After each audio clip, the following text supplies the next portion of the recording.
자, 제가 읽겠습니다. 구하라 그러면 너에게 주실 것이요. 찾으라 그러면 찾을 것이요. 문을 두드리라 그러면 너에게 열릴 것이니 구하는 이마다 얻을 것이요. 찾는 이가 찾을 것이요. 두드리는 이에게 열릴 것이니라. 우리 너무나 익숙한 말씀이죠.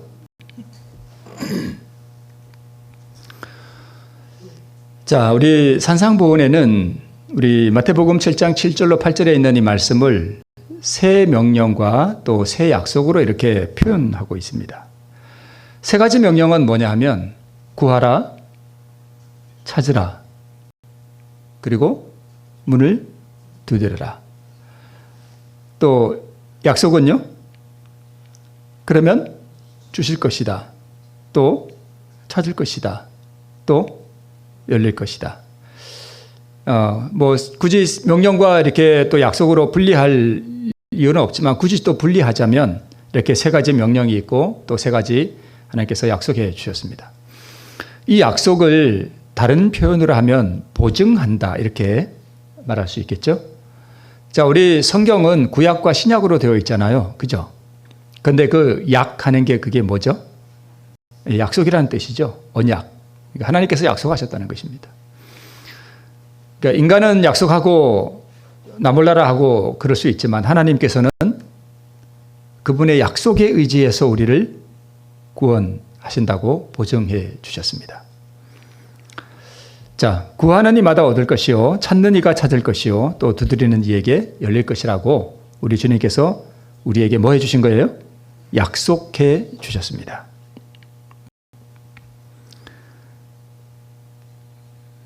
근데 하나님께서 우리에게 주신 이 약속이 우리에게서 그대로 성취되기 위해서는 단 한 가지 조건이 있다라고 기록하고 있습니다. 그 조건이 뭐냐 하면 이것입니다. 주께서는 그대가 그분의 자비를 뭐하고요?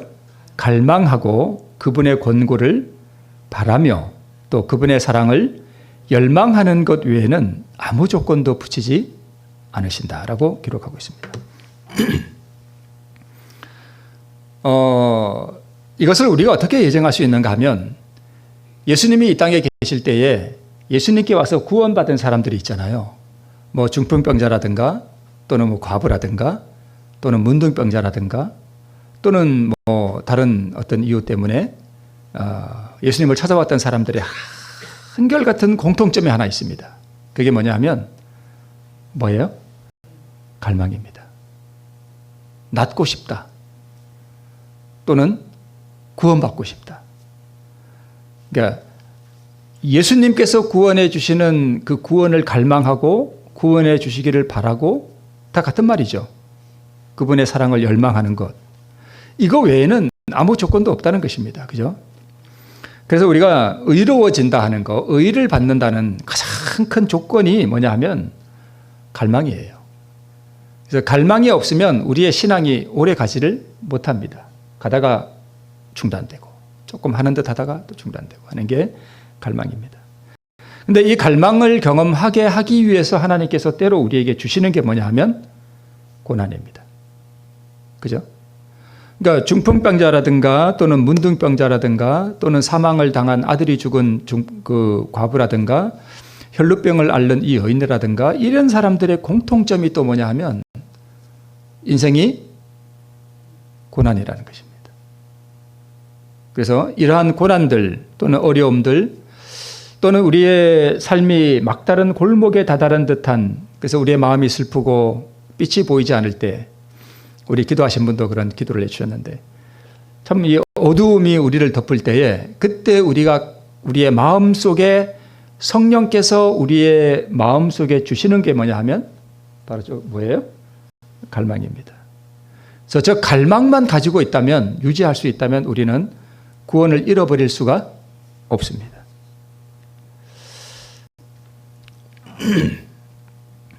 자, 나와 있는 대로 파란 글씨는 제가 좀 강조하기 위해서 다시 한번 제가 넣어놨는데요. 이것 외에는 아무 조건도 붙이지 않으신다라고 말씀하고 있습니다. 자, 다시 또 제가 강조를 하는데 뭘 갈망해요? 그분의 자비, 또 그분께서 나를 가르쳐 주시고 또 인도해 주시는 것을 바라고 또 그분의 사랑을 열망하는 것, 그분의 자비와 그분의 나를 이끌어 가시는 그 권고와 또 그분의 사랑을 열망하는 것 외에는 아무 조건도 붙이지 않으신다. 이렇게 기록하고 있습니다. 자, 갈망하는 거. 왜 갈망하죠? 자, 우리 부조와 선지자에 이런 말씀이 있습니다. 그리스도의 의밖에는 아무것도 우리에게 은혜의 언약을 통해 얻는 축복을 받게 해주지 못한다. 이 축복을 받으려고 오랫동안 갈망하고 노력한 자들이 많으나 받지 못함은 스스로 이 축복을 받기에 합당한 무슨 일을 해보려는 생각을 품은 까닭이었다. 이렇게 기록하고 있습니다.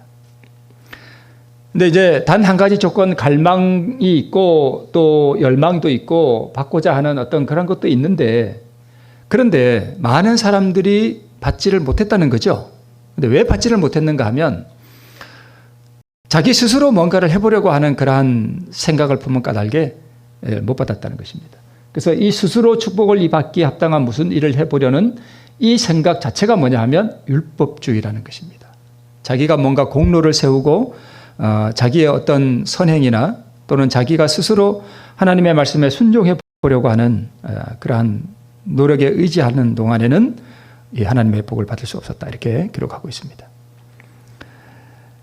자, 이 신약 성경에 예수님께 와서 구원받은 사람들의 이 갈망의 그 기저에는 뭐가 있느냐 하면 내 스스로는 내 이 문둥병에서 또는 내가 안진병이 된 이 상태에서 내가 절대로 스스로 일어날 수 없다는 그 인식이 깔려 있습니다.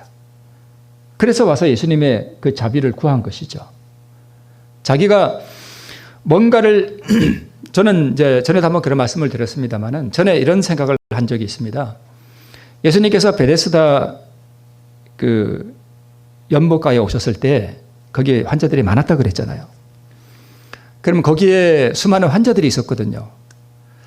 근데 왜 예수님께서 그냥 한 번에 다 고쳐주시면 될 텐데 왜 그 가장 절망적인 그 한 사람을 고친 기사가 그렇게 나올까? 기왕이면 다 일어나라 하면은 다 일어나면 얼마나 좋아요. 그죠?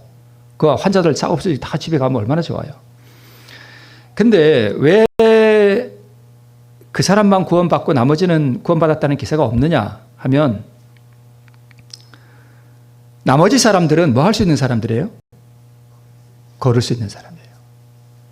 이것이 뭘 의미하는가 하면 걸을 수 있다라고 하는 사람, 그러니까 자기 스스로 물이 움직일 때 뛰어 들어가려고 이렇게 망을 보고 있는 사람은, 물을 유심히 보고 있는 사람은 예수님이 와서 너 고쳐줄까? 이러면 뭐 할까요? 괜찮습니다. 네, 제가 할 수 있습니다. 물이 움직일 때 제가 뛰어 들어가면 됩니다. 제가 뛰어 들어갈 수 있습니다. 이렇게 한단 말이에요. 그게 율법주의예요. 근데 이 중풍병자의 특징이 뭐냐면 자기 스스로 움직일 수 없다는 사실을 자기가 잘 알고 있었습니다. 그래서 이것을 오늘날 우리에게 적용해 보면 이 중풍병자는 내 공로가 아무 소용이 없구나. 내가 스스로 하나님 말씀에 순종하려고 하는 노력은 절대 되는 것이 아니구나. 내 스스로 하나님의 말씀에 순종하는 게 불가능하구나.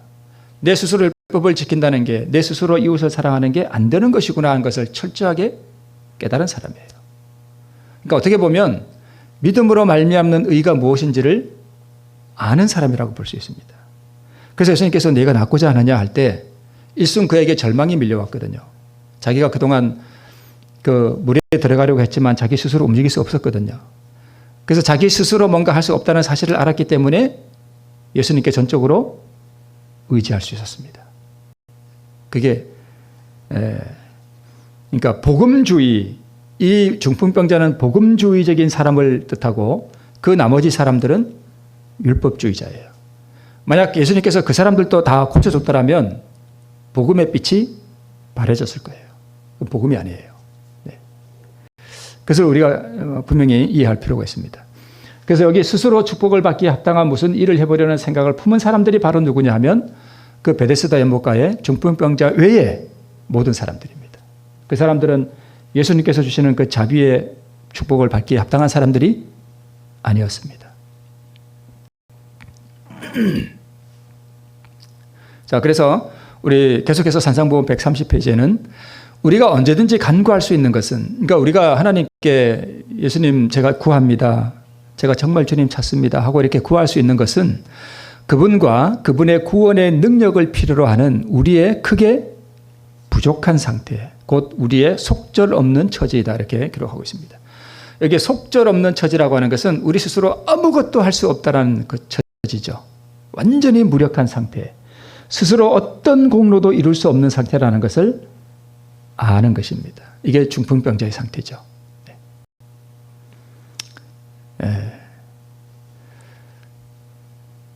또 부조 선지자 이렇게 기록하고 있습니다. 하나님을 전적으로 신뢰하고 죄를 용서하시는 구주로서 예수의 공로를 의지할 때 우리는 우리가 바라는 모든 도움을 받게 될 것이다. 아무도 마치 자기 자신을 구원할 능력을 가진 것처럼 자기 자신을 바라보지 말라. 예수께서는 우리가 이 일을 하기에 뭐하기 때문에요? 완전히 무력하기 때문에 우리를 위하여 죽으셨다. 예수 안에는 우리의 소망과 우리의 칭의와 우리의 의가 있다. 이 이야기를 마지막 이 붉은 글씨를 다시 표현하자면 우리 안에는 소망과 칭의와 의가 없다. 네, 없다. 이렇게 우리가 바꿔서 읽을 수 있겠습니다. 그러니까 이 우리 안에는 소망도 없고 우리 안에는 의롭다고 칭할 만한 아무 공로도 없고 우리에게는 의, 즉 사랑이 없다라고 하는 이 사실을 우리가 인식할 때 우리는 뭐하다는 걸 깨닫는가 하면 아, 내가 뭐하구나? 무력하구나. 그래서 어디에 공로에 의지하는 거예요? 예수의 공로 아니면 저는 아무것도 아닙니다. 주님께서 이루신 그 공로 외에는 제가 아무것도 아닙니다. 제가 주님께 가져갈 수 있는 것은 오로지 더러운 죄밖에 없습니다. 그렇게 우리가 인식할 때 우리가 눈물로 십자가 앞에 나갈 수 있는 것입니다. 거기에 우리의 소망이 있다는 것입니다.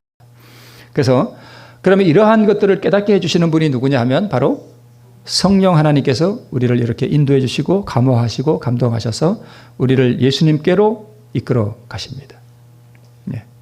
그래서 성령께서 우리에게 주시는 것은 우리가 율법을 잘 지킬 수 있도록 돕는 분이 아니라 우리로 하여금 그것을 깨닫고 내가 그토록 소망하고 바라고 구하고 찾고 문을 두드리는 그것이 누구에게 있다?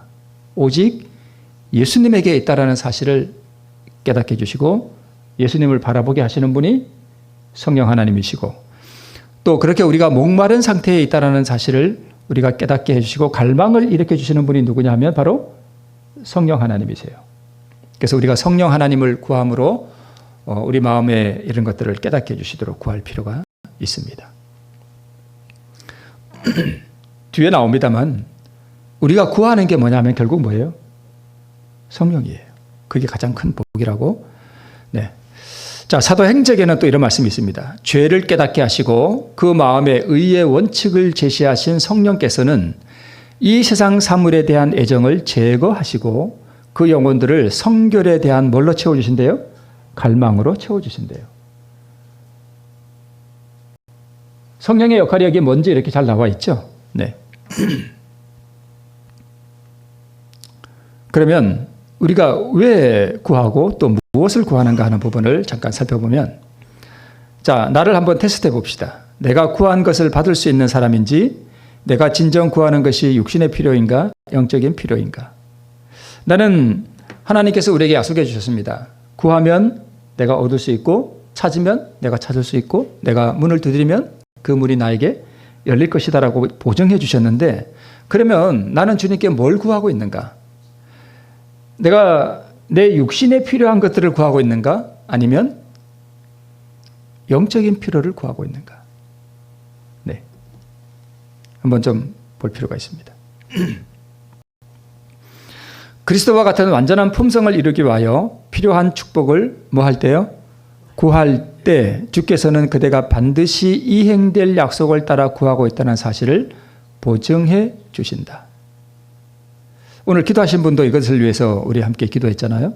자, 그러면 우리가 필요한 축복을 구하는 때에 무엇을 위하여 우리가 구하느냐 하는 것입니다.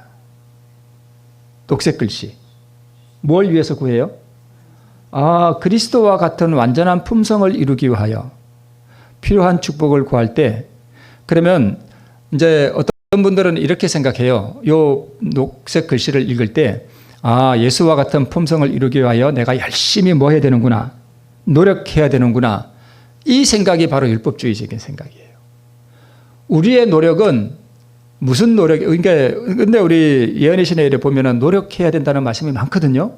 근데 그 노력은 뭐냐 하면 율법을 순종하기 위한 노력이 아니라 예수님께서 이루신 그 완전한 공로의 그 의를 얻기 위한 노력이에요. 그게 달라요. 네. 예수님은 이 의를 이루기 위해서 노력하신 분이고 우리는 그 의를 얻기 위해서 나를 주님께 굴복시키는 그 노력이에요. 근데 그것이 우리 노력으로 되는 게 아니거든요, 또. 그래서 끊임없이 우리가 하나님의 은혜와 그분의 도우심을 구하는 이유는 그분의 도우심으로 의를 이루는 것이 아니라 그분의 도우심으로 내가 그분 앞에 나를 낮추고 굴복시킬 수 있도록 되기 위하여 그분의 도우심을 구하는 것입니다. 이 차이들을 우리가 좀 잘 이해할 필요가 있습니다. 자, 그러면 우리가 구하고 찾고 문을 두드리는 이것이 사실 이게 전부는 아니지만 그리스도와 같은 완전한 품성을 이룬다는 것은 뭐냐면 그리스도와 같은 완전한 품성은 내가 이루는 것이 아니라 예수님의 품성을 내가 뭐함으로? 받음으로 되는 거예요. 그죠? 받음으로. 선물로 주시는 거잖아요. 네. 그 선물을 내가 받기 위하여 필요한 축복은 뭐냐 하면 하나 안에 그 모든 선물이 다 들어있는데 그 선물이 뭐냐 하면 바로 성령이세요. 성령께서 오셔서 이것들을 다 이루어 주시도록 나를 이끌어 주시는데 성령의 음성에 내가 복종하고 따라가기만 하면 이것을 우리가 받을 수 있다는 것입니다. 네. 이렇게 하면 저 녹색 글씨를 위하여 우리가 필요한 축복을 구하면 그 약속된 그 보증은 어떻게 이행된대요? 반드시 이행된다는 것입니다. 이것을 하나님께서 또한 우리에게 보증해 주셨습니다. 네. 자, 그리스도와 같은 완전한 품성을 이루기 위하여는 우리가 왜 구하느냐에 대한 답이죠. 그죠? 왜 우리가 구하느냐? 또 필요한 축복은 무엇이냐 하는 것을 보는데 그러면 그 필요한 축복이 뭐냐? 육신의 필요를 구하면 안 되느냐?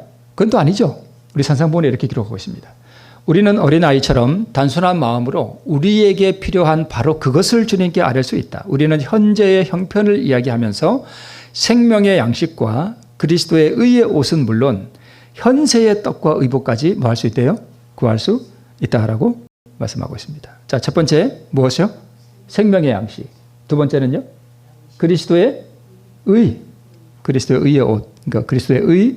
그 다음에 세 번째 우리 육신의 필요. 이것까지 다 구할 수 있다는 것입니다. 자, 그러면 생명의 양식을 우리가 구한다는 게 뭘까? 생명의 양식이 말씀 맞나요? 자, 그러면 저기 우리 성경책 다 가지고 오셨잖아요. 그러면 이 기록된 문자, 이 성경책이 생명의 양식인가요? 틀린 건 아니죠. 근데 우리가 좀 정확히 할 필요가 있어요. 이 문자를 내가 곧 이제 요한복음 6장 48절에는 뭐가 생명의 떡이래요? 내가 곧 생명의 떡이래요. 내가 뭐예요? 예수님이시죠. 그럼 여기에 기록된 문자를 내가 순서대로 보겠습니다. 자, 기록된 말씀에 굴복할 때 주어지는 그리스도의 의가 바로 뭐냐 하면 생명의 양식이에요. 그냥 생명의 양식을 우리가 그냥 기록된 성경 말씀으로만 알면 우리가 대단히 성경을 오해하는 거예요. 이 의가 바로 생명의 뭐예요? 양식이에요. 자, 여기 나옵니다. 아침에 일어나서 제가 말씀을 한 장 읽었습니다. 그러면 내가 생명의 양식을 먹은 건가요? 한번 마음속으로 대답해 보세요. 아침에 일어나서 제가 뭐 한 장이라니까 좀 그러네. 말씀을 10장을 읽었습니다. 많이 읽었죠, 그죠? 그럼 내가 오늘 생명의 양식을 먹은 건가요? 꼭 그런 것은 아니죠. 그냥 읽었을 뿐이에요. 그냥 건성으로 읽었다면 그 생명의 말씀이 아니에요. 그냥 읽은 거예요. 생명의 양식이라고 하는 것은 내가 10장을 읽었다고 해서 내가 그날 생명의 양식을 먹은 게 아니라 이 생명의 양식을 먹고 이 말씀에 따라서 내가 성령의 음성을 따라 내가 굴복하고 나 자신을 주님께 헌신해 드렸을 때 주님께서 주신 그 의, 그것을 내가 받았을 때, 그것을 내가 받아서 내 가슴 속에 받았을 때, 그때 내가 뭘 먹은 거예요? 생명의 양식을 먹은 거예요. 단순히 말씀을 읽었다고만 내가 생명의 양식을 먹었다라고 하면 좀 그렇죠. 네.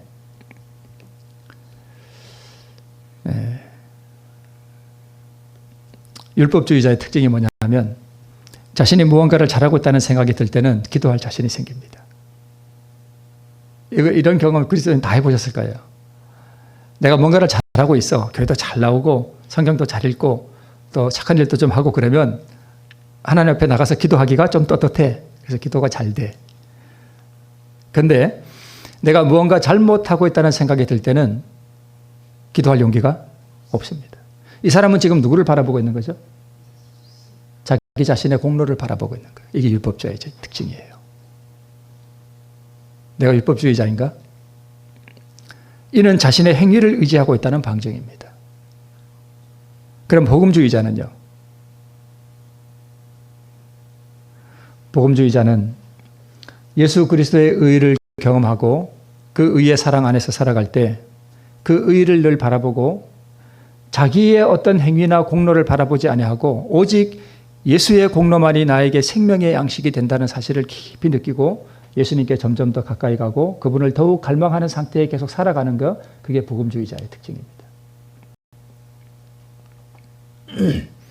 자, 예수님을 찾고자 하는 마음, 의로워지고자 하는 마음, 또 거룩한 것을 사모하는 마음, 영원한 사물에 대한 갈망, 이 모든 것은 성령께서 그들을 이끌고 계시는 증거입니다.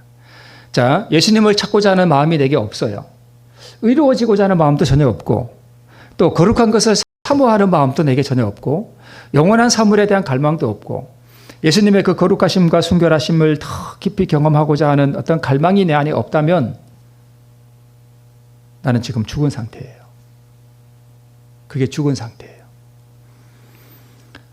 그래서 하나님과 동행하고 예수님의 의를 받고 예수님과 동행하고 성령 하나님의 인도를 따라 살아가는 사람은 예수님의 그 인격의 어떤 그러한 거룩하심과 순결하심을 맛본 사람은 예수님을 더 깊이 경험하고 싶은 갈망이 그의 마음 가운데 있게 돼 있어요. 그리고 예수님의 그 의를 더 많이 이렇게 경험하고 받고자 하는 그런 마음 가운데 또 거룩한 것을 사모하는 그런 마음이 가슴속에 계속 살아있게 됩니다. 그게 의 가운데 걸어가는 사람의 특징입니다. 자, 이때 하나님 앞에 이렇게 주장하라 하는 주제로 잠깐 우리 산상 보내는 말씀을 보면 하나님의 축복을 바라는 사람들로 하여금 확실한 보증을 가지고 자비의 문을 두드리고 기다리면서 주여 구하는 이마다 얻을 것이요 찾는 이가 찾을 것이요 두드리는 이에게 열릴 것이라고 하지 않으셨습니까? 하고 주장하게 하라. 이게 무슨 말씀이냐면 하나님께 구할 때 성경을 딱 펴세요. 마태복음 7장 7절을 펴요.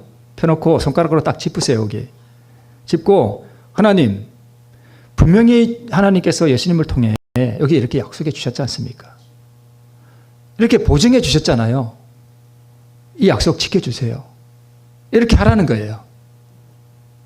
근데 내가 나쁜 짓 하면서요? 아니요, 그런 건 아니죠. 그래서 이게 확실한 보증을 가지고 우리 자비의 문을 두드리고 기다리면서 주님, 이렇게 말씀하지 않으셨습니까? 이거 제게 주세요. 제가 정말 예수님 닮고 싶습니다. 예수님의 그 의를 제가 정말 받고 싶습니다. 제가 정말 성령의 인도를 따라가고 싶습니다. 성령님을 제게 주십시오. 성령 하나님을 통하여 제게 그 갈망을 제게 주십시오. 제가 갈망이 없습니다. 여기 이렇게 약속해 주셨으니까 성령을 통하여 이 갈망을 제게 주세요. 주님께서 약속해 주셨지 않습니까? 이렇게 하라는 것입니다. 그죠? 이런 것까지 가르쳐 주셨어요. 하나님께서. 네. 예수께서 산에서 무리에게 바라신 게 뭐냐면 하나님의 사랑과 자비를 식별하게 되기를 진심으로 바라셨습니다. 구하라 찾으라 하는 그 말씀을 무리들에게 주실 때에 예수님의 마음이 이렇다는 것입니다. 제발 하나님의 사랑이 무엇인지 너희들 좀 알아다오. 배고픈 자녀의 비유를 주시면서 부모가 자녀에게 가지는 본능적으로 가진 따뜻한 애정에 호소하셨습니다. 너희가 악한 자라도 자식에게 뭐를 줄 줄은 알아요? 좋은 걸 줄 줄 알아요. 왜 그런 얘기가 있어요. 어떤 그 유괴범이 남의 자식을 데려다가 이렇게 죽이면서 그때 이게 자기 자식한테 전화가 왔어. 어떻게 대하는지 아시죠? 우리 아무개, 우리 사랑하는 아무개 이런다니까요. 남의 자식은 그렇게 하면서 자기 자식은 뭐 할 줄 알아요? 그러니까 악한 자라도 자기 자식은 뭐 할 줄 안다고요? 사랑하고 좋은 걸 줄 줄 안다고요. 하물며 하나님께서 뭐 하지 않겠느냐? 구하는 자에게 이 모든 선물을 주시지 않겠느냐라고 부모가 자녀에게 가지는 본능적으로 가진 그 따뜻한 애정에 호소하시면서 우리에게 제발 좀 나에게 뭐 해다오? 구해다오. 나는 너에게 줄 준비가 다 돼 있다. 이렇게 말씀하시는 것입니다. 네. 누가 떡을 달라 하면 돌을 주며 생선을 달라 하면 뱀을 줄 사람이 있겠느냐. 너희가 악한 자라도 좋은 것으로 자식에게 줄 줄 알거든. 하물며 하늘에 계신 너희 아버지께서 그렇게 안 하시겠느냐. 네. 가장 좋은 선물은 뭐예요? 성령 하나님이 바로 우리가 구할 수 있는 가장 큰 선물이고 하나님께서 주실 수 있는 가장 큰 선물이 뭐래요? 하나님을 우리에게 주신다는 거예요. 선물로. 그러니까 뭐 돈을 한 100억 주신다든가 이러면 좀 뭔가 피부에 와닿는데 성령 하나님? 뭐 성령 하나님 뭐 받아서 뭐 하려고? 그런 생각이 없지 않으세요? 그거 받아서 뭐 하지? 근데 여러분 하나님을 주신다는 거 아니에요? 하나님을 우리에게. 그죠? 하나님을 우리에게 주신대요. 사실 이게 얼마나 큰 선물인지 저도 잘 몰라요. 우리가 다 좀 그렇습니다. 네. 제가 이게 뭐냐면요. 그 삼성 냉장고 있잖아요. 삼성 냉장고는요. 그 컴프레셔가 있어요. 뒤에 그 보면 컴프레셔가 있는데 그 컴프레셔를 몇 년을 보증해 준대요? 10년 무상 보증해 준대요. 얼마 전에 저기 냉장고 고장 났거든요. 근데 10년이 안 됐어요. 근데 컴프레셔도 바꿨습니다.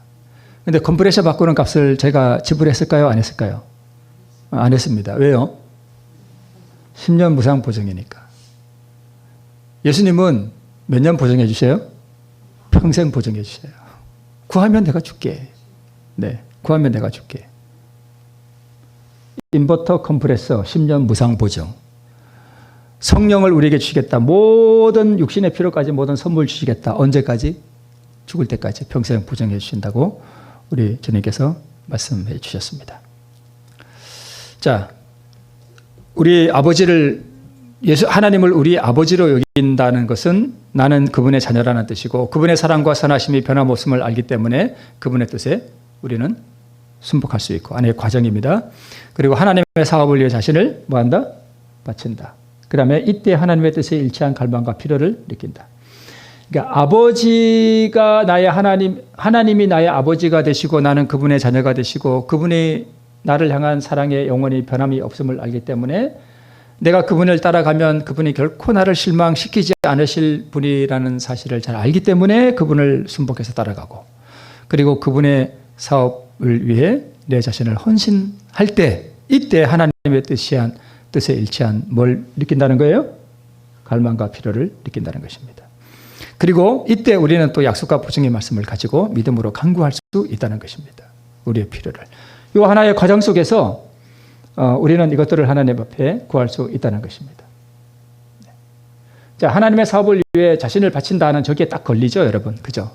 제가 우리 여러분 마음을 잘 압니다. 저기서 딱 걸려. 나는 하나님의 사업을 위해 아무것도 하는 게 없는 것 같은데. 너무 어렵게 생각하지 마시고요. 내가 오늘 내 아내와 또 내 남편과 일을 하는데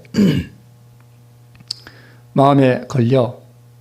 그래서 한마디 펑 해주고 싶은데 내 자를 굴복시키고 부드럽게 대했어요. 무슨 일을 한 거죠? 뭐 한 거예요? 하나님 사업한 거예요, 그게. 그게 하나님 사업한 거예요. 하나님의 사업은 무슨 선교사로 가가지고 무슨 대단한 일을 하는 게 아니라 우리의 삶 속에서 뭘 드러내는 거예요? 하나님을 드러내는 게 그게 하나님 사업이에요. 내 이웃에게, 그죠? 잘 안 될 때도 있지만, 그죠? 네. 그게 하나님의 사업이에요. 그래서 우리가 요새 왜 연합회에서도 그 가마력 사업 하잖아요. 그 가마력 사업이 뭐예요? 우리 일상 속에서 하나님의 뜻을 아주 작은 일에 실천하는 거, 그게 하나님의 사업이에요. 그죠? 우리 부담 가질 필요가 없잖아요. 그죠? 그렇게 하면서 하나님의 뜻에 일치한 갈망과 필요를 느낍니다. 그래서 그렇게 하려고 하니까 내 아내와 내 남편과 내 가족과 내 이웃에게 그렇게 하려니까 이게 잘 돼요, 안 돼요? 잘 안 되잖아요. 그때 하나님께 필요를 도움을 구하는 거죠. 하나님, 저는 의가 없습니다. 그죠? 이런 과정들을 통해서 우리가 그것을 할 수 있다는 것입니다. 하늘과 땅에 있는 모든 권세를 가지신 분의 선물이 하나님의 자녀들을 위해 저장되어 있다. 구주의 피라는 고귀한 희생으로 우리에게 주어지는 귀중한 선물.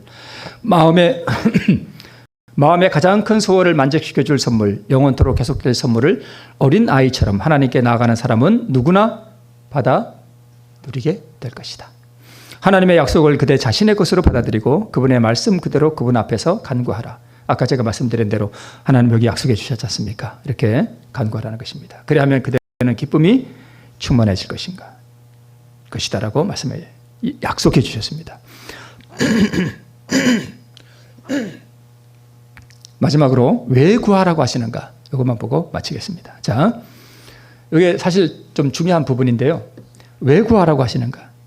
자, 하나님께서 이게 구하라고 해서 내가 열심히 구했더니 하나님께서 나에게 이것들을 허락해 주셨다. 이렇게 생각하면 그 율법주의예요.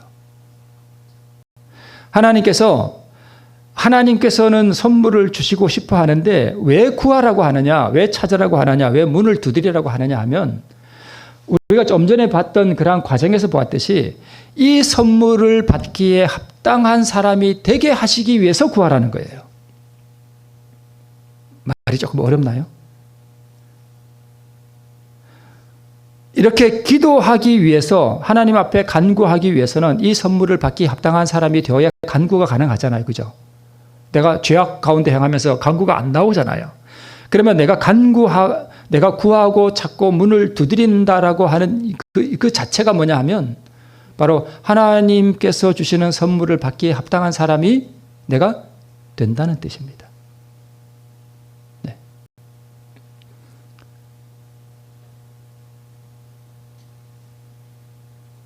어떤 아버지가 자녀에게 1억을 주고 싶어 해요. 그런데 이 자녀가 아버지 1억을 주세요 하고 맨날 쪼르면다고 1억을 딱 주나요? 아니죠. 어떨 때 1억을 줄까요? 내가 1억을 줬을 때 이 아이가 1억을 가지고 정말 유용하고 복되게 잘 사용할 수 있는 그런 마음이 준비되었을 때 주겠죠. 그래서 그렇게 하라는 것입니다. 이 선물을 주셨을 때에 내가 그것을 잘 사용하고 또 그 복을 받기에 합당한 사람이 되도록 하기 위해서 우리에게 기도하고 간구하고 구하라는 것입니다. 그게 복음이에요. 그게 복음주의예요. 그래서 나는 오늘 이 말씀들을 통해서 나는 정말 그 하나님의 복을 받기에 합당한 사람으로서 내가 정말 간절히 구하고 찾고 문을 두드리고 있는가 하는 부분을 우리가 다시 한번 살펴보시면서 또 하나 우리 주님께서는 너무나 자비하시고 또 우리에게 너무나 하늘의 모든 충만한 것을 우리에게 주고 싶어 하시는 그런 분이라는 사실을 우리가 다시 한번 기억하시면서 우리가 어린 아이처럼 약속의 보증의 말씀을 지적하면서 우리 다시 한번 하나님의 모든 복을 구하는 우리 모두가 되시기를 바라면서 말씀 마치겠습니다.